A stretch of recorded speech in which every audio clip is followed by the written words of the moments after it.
De la fin des années 1920 aux années 1950, l'Union soviétique, qui promettait un paradis pour les travailleurs, a bâti quelque chose de bien différent. Un système qui a englouti des millions de ses propres citoyens. Au départ, le mot goulag n'était pas un lieu, mais un acronyme. C'était l'administration qui gérait un vaste réseau de camps de travail s'étendant de l'Europe jusqu'au Pacifique. À l'intérieur de ces camps, les prisonniers portaient des numéros, travaillaient de l'aube au crépuscule et mangeaient juste assez pour tenir un jour de plus. Ils abattaient des forêts, creusaient des canaux, extrayaient du charbon et construisaient des routes et des villes avec des outils rudimentaires par un froid polaire. Le goulag n'avait besoin que du plus petit des délits pour vous aspirer. Le mensonge d'un voisin jaloux, la lecture d'un livre interdit ou le non-respect d'un quota de travail. N'importe lequel de ces motifs suffisait à vous y envoyer. Sur le papier, ces camps servaient à la rééducation. En réalité, ils étaient un outil de contrôle social et un réservoir de main-d'œuvre bon marché pour les usines de Staline. Voici l'histoire de l'ascension du goulag, de la vie quotidienne à l'intérieur, de sa fin et de la raison pour laquelle son ombre plane encore aujourd'hui. L'histoire commence avant Staline. Sous les tsars, la Sibérie comptait déjà des lieux d'exil et de travaux forcés. Après la révolution bolchevique de 1917, Lénine conserva cette logique et fit construire des camps spéciaux pour isoler et rééduquer les ennemis pendant la guerre civile.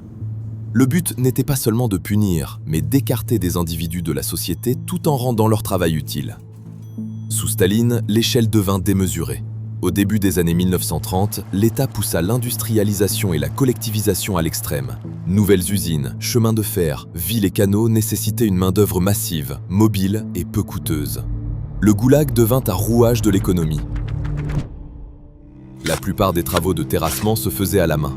Des milliers de personnes moururent en chemin, enterrées sur place, puis recouvertes par l'eau des canaux une fois mises en service. Sur le papier, c'était de la correction. En réalité, c'était une machine de production impitoyable. Puis, la peur se propagea partout.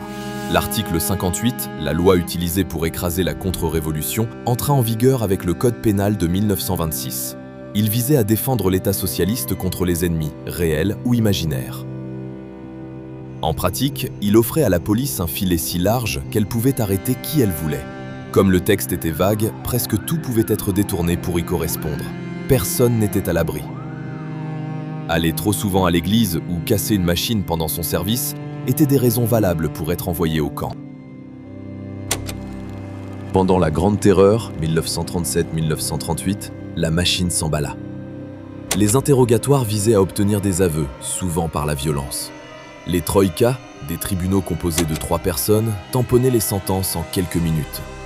Les camps se remplirent de koulaks, noms politiques donnés aux paysans aisés, d'enseignants, d'ingénieurs, d'écrivains, de membres fidèles du parti et même d'officiers de l'armée rouge.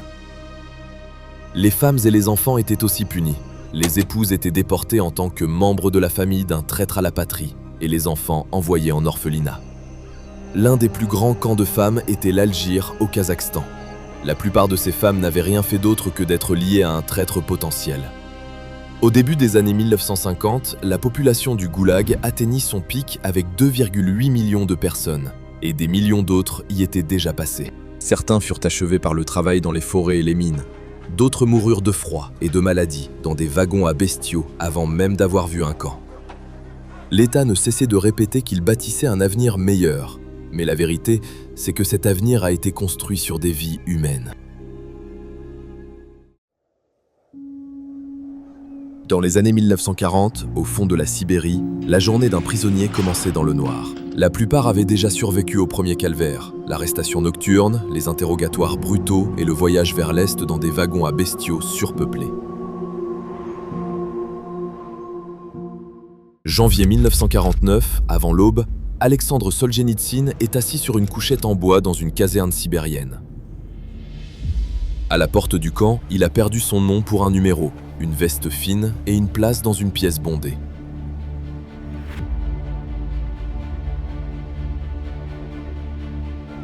L'appel a lieu avant l'aube, puis le travail commence. Si c'est un jour de coupe de bois, les arbres sont lourds et la hache est émoussée. Si c'est la mine, le sol est gelé et les outils dérisoires. Pourtant, Alexandre doit tenir s'il veut manger. Les rations sont liées au rendement. Atteignez le quota, vous aurez quelques grammes de pain en plus. Manquez-le, et vous serez de plus en plus affamé et faible. Les punitions sont constantes. Rations coupées, jours de cachot sans chauffage ou passage à tabac par les gardes. Dans cette économie de survie, une cuillère, du tabac ou une paire de chaussures deviennent des monnaies d'échange. La dignité est un luxe. Au-delà de ce seul camp, le système s'étend sur toute la carte. Les chiffres grimpent jusqu'à atteindre des millions. La règle est simple, produire ou crever de faim. Des années plus tard, Solzhenitsyn transformera ce vécu en mots. Arrêté en 1945 pour des lettres critiquant Staline, il publiera L'archipel du Goulag en 1973 avant d'être expulsé du RSS en 1974 pour avoir dit la vérité. Ces pages restent le témoignage le plus poignant de ce qu'était le quotidien d'un prisonnier. Le froid, la faim, la peur et cette petite étincelle qui refusait de s'éteindre.